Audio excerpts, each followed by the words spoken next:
Nabigo na naman nga po ang Dallas Mavericks ngayong araw laban sa Utah Jazz 116-114. May pagkakataon nga sana sila ditong manalo matapos silang magkaroon ng scoring run sa second half.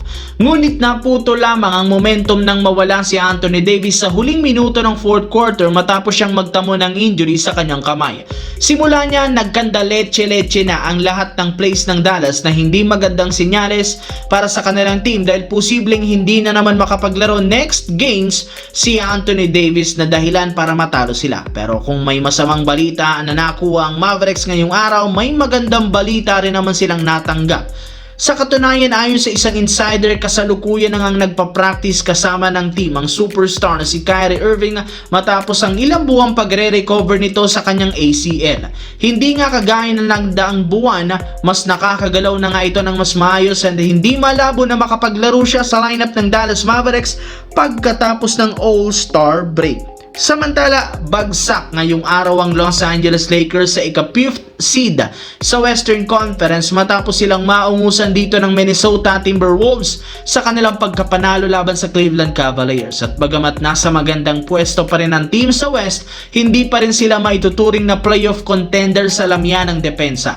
Kagaya ng napag-usapan natin, ang Lakers ang pangalawa sa may pinakamahinang depensa at isa sa mga rason ang malamyang laro ni DeAndre Ayton. Hindi kagaya sa mga una nilang laro, bigla na lamang ang bumagsak at bumabalik ngayon ang kakulangan ng depensa na Ayton, kaya hindi ito ikinagusto ng mga fans. Kaya hindi na nakakabigla bakit napabilang siya sa mga player ng Lakers na posibleng ma-trade. Kinumpirma ngayong araw na walang long-term plan ng Lakers kay DeAndre Ayton sa pagiging inconsistent nito. Kaya maaari talaga siyang mapasama sa bubuhing trade package ng Los Angeles Lakers para makakuha ng mas makakatulong na player. Sa kabilang banda, hindi nga po nag-aksaya pa ng oras si Trae Young dahil matapos lamang nito o matapos ang maging official ang kanyang trade, diretso nga agad ito sa Washington para makasama ang bagong kupunan. At sa paglipat ni Trae Young sa Wizards, maraming mga fans ang excited dahil inaasahan na bubuhatin nito ang team.